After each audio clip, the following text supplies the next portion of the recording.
ACB DG Shri Atul Singh IPS గారి ఆదేశాల మేరకు గుంటూరు రేంజ్ అధికారులు, నేను అడిషనల్ ఎస్పీ మహేంద్ర మత్తే మరియు మా ఇన్స్పెక్టర్స్ నాగరాజు, మన్మథరావు, సురేష్, అలాగే సుబ్బారావు, మా సబ్ ఇన్స్పెక్టర్సు, స్టాఫు అందరం కలిసి ఈరోజు పల్నాడు కలెక్టరేట్లో డిఆర్ఓగా పనిచేస్తున్న డిస్ట్రిక్ట్ రెవెన్యూ ఆఫీసర్గా పనిచేస్తున్న ఏకా మురళి గారిని ఆయన 3 లక్షలు కంప్లైంట్ నుంచి తీసుకుంటుండగా రెడ్ హ్యాండెడ్గా పట్టుకోవడం జరిగింది.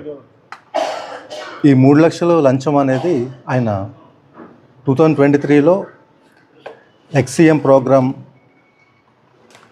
సంబంధించి ఒక ఫౌండేషన్ లేయింగ్ ప్రోగ్రామ్ సంబంధించి లంచ్ పార్సిల్స్కి ఒక 41,500 సుమారుగా అన్ని పార్సిల్స్ గాను 37 lakhs బిల్లు ఉంటే అందులో ముందుగా 10 lakhs అడ్వాన్స్ క్లియర్ చేయడం జరిగింది. సబ్సిక్వెంట్గా మిగిలిన 26 చేంజ్ 26 lakhs అబోవ్ అమౌంట్కి చెక్ రిలీజ్ చేయడానికి గాను, అలాగే చెక్ ఇచ్చినందుకు గాను డిఆర్ఓ గారు సాగర్మాత క్యాటరింగ్ సర్వీసెస్ అనే వాళ్ళ దగ్గర లంచంగా 3 లక్షలు డిమాండ్ చేసి తీసుకుంటగా మేము పట్టుకోవడం జరిగింది రెడ్ హ్యాండెడ్గా.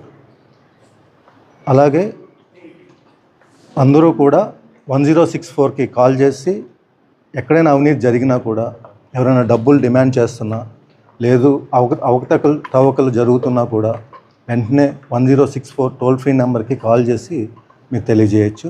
ధన్యవాదాలు. ఏంటండి